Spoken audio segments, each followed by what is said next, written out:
Every great TV show has its great duos, and today I'm giving you my top 10 favorite in Stranger Things.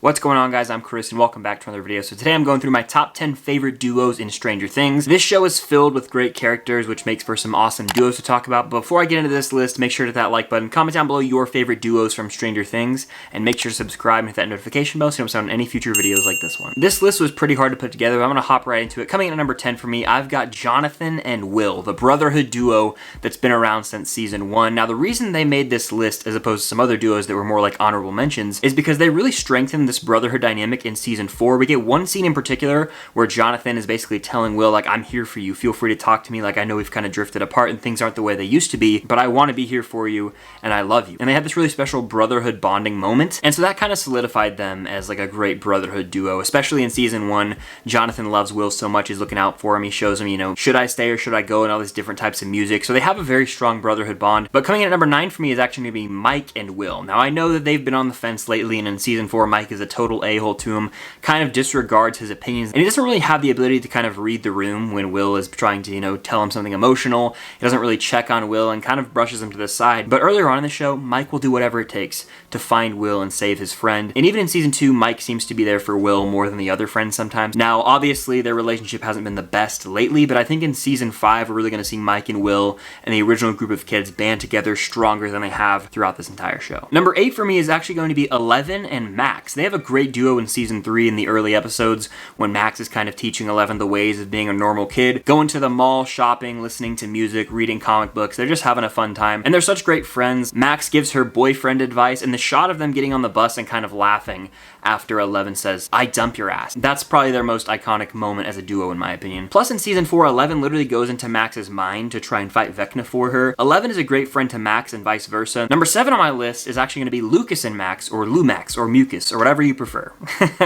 I'm Team Lumax, personally. Not only are they a great duo of friends earlier on, but they end up dating over the course of the show, and they have such a strong relationship, especially in season 4. They have so many cute moments, like when they're in the Creel house and they can't talk, so they're drawing and having conversation with each other through art and words on paper. Lucas never leaves her side in season 4, and something that really stands out about this duo is their ability to carry on these snarky conversations, kind of being snippy, like when they're picking on Dustin, singing Never-Ending Story at the end of season 3. They have a lot of moments like that are really heartfelt, so they've always been one of the better duos in the show. Number 6 on my list is going to be Joyce and Murray the Bald Eagle Bauman. These two have a lot of screen time together in season 4 as they literally fly over to Russia to try and save Hopper from the prison. They have a lot of comedic bits, especially when Murray's on the phone with Joyce, you know, telling her, all right, here's what you need to do to open this package because it could explode. She literally ties like a paint can to a tree and is like dropping a rope so that if it explodes, it doesn't get to her. They're in it together to go and get their friend Hopper, and they're just great friends. They bounce off each other really well. And before I get into my top 5, make sure to hit that like button. Again, comment down below your favorite duos in this show. Number 5 on my list is going to be Hopper and Joyce, or Jopper. They're my favorite Stranger Things ship, but they're also just such great companions to each other. Based on their conversations over the course of the show, we know that they've had a thing sort of since high school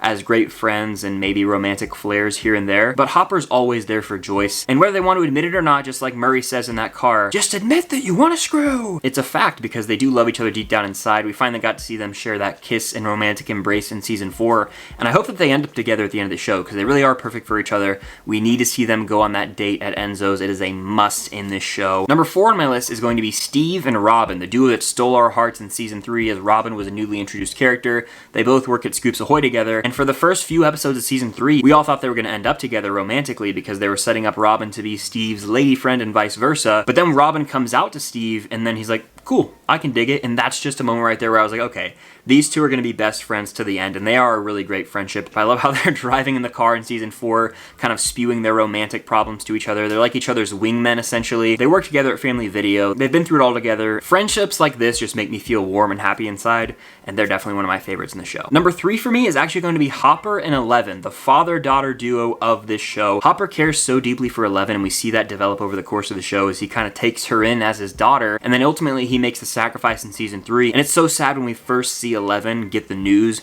and she's just devastated, and then later in that episode we see her reading the letter and the tears are swelling from the audience as well as Eleven. It's such a well done scene emotionally. And then after we all got emotionally drained over the course of season 4, we get this reunion between Hopper and Eleven, which is a beautiful moment, one that probably hit me the hardest in all of season 4, as she says, "I left the door open 3 inches and I never stopped believing." They just have a really sweet embrace. They have some of the sweetest moments in the show, and I hope we get a lot more of them in season 5. Now we're down to my final 2 duos, and this goes back and forth every single day, and I kind of am like, I don't know which one I like more.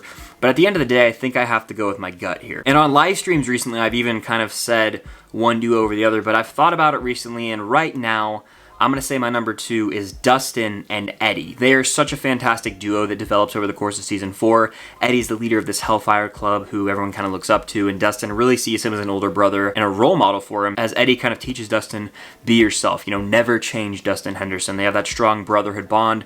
They both love D&D and all the nerdy things, and the look on Dustin's face when he's watching Eddie rock out to Master of Puppets is so cool. You can see he looks up to this guy and he wants to be like him. So that's why it's so tragic when Eddie does die and we see Dustin holding him in his arms, and it's just, he's breaking down. It's a gut-wrenching moment. It's a huge loss, not only for us as the audience, but for Dustin, who loves this guy so much and basically viewed him as a brother. They have one of the strongest bonds out of any duo on this list, and it is heartbreaking in the end, but I think we're still going to see the impact of Eddie on Dustin's life as we head into season 5, but it's crazy to say that a duo that just got introduced in season 4 is already so high on my list. So coming in at number 1, after a lot of consideration, it was tempting to put Dustin and Eddie at number 1. I have to go with Steve and Dustin. I'm repping Steve in the video, so I kind of have to do him justice, but Steve's been my favorite character for the longest time. It's 1A, 1B, him and Hopper, always kind of flipping back and forth for me. But Dustin and Steve were introduced in season 2 as a duo, and it was the most unlikely pairing, but we ended up falling in love with them as we see Steve kind of giving him this romantic advice and trying to give him little tips for having more confidence. And in season 3, they got their handshake, their besties. And then the line that really hits home with me is when Eddie and Steve are walking in season 7, and Eddie's like, "Henderson worships you, dude." And then Steve's kind of taken aback by that. So after Eddie's passing, and moving into season 5, I think the duo of Steve and Dustin are going to be the best we've seen them yet in season 5. They really got to hit that home because it is the final season. And I think Steve's going to have to be there for Dustin more so than ever in this show. I know in season 4, Steve and Dustin were kind of bickering and they didn't have the most screen time together. But at the end of the day, they do love each other, and I think we're going to get the best Steve and Dustin content we've gotten in the entire show in season 5. But that's going to do it for my top 10 favorite duos in Stranger Things. Again, let me know yours in the comments down below. Make sure to hit that like button. Subscribe to that notification bell if you have not already. I do tons of Stranger Things content, Marvel content, and movie-related content in general. So feel free to check any of that other stuff out if you have not already. But thank you guys again for watching. Expect more Stranger Things videos coming soon. Drop some ideas down below. What other top 10 Stranger Things videos do you want to see? Do you want to see any more tier lists for Stranger Things? I'm all ears, so let me know what you would want to see in the comments down below. Until next time, I'll see you guys later.